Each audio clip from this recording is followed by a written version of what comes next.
رب السماوات والأرض قل الله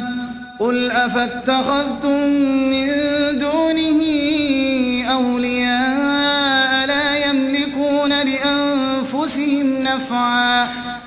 يملكون لأنفسهم نفعا ولا ضرا قل هل يستوي الأعمى والبصير أم هل تستوي الظلمات والنور أم جعلوا لله شركاء خلقوا كخلقه فتشابه الخلق عليهم قل الله خالق كل شيء وهو الواحد القهار.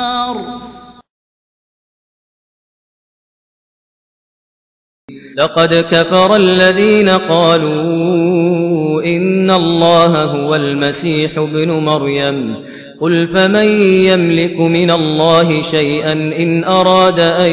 يهلك المسيح ابن مريم وأمه ومن في الأرض جميعا ولله ملك السماوات والأرض وما بينهما يخلق ما يشاء والله على كل شيء قدير.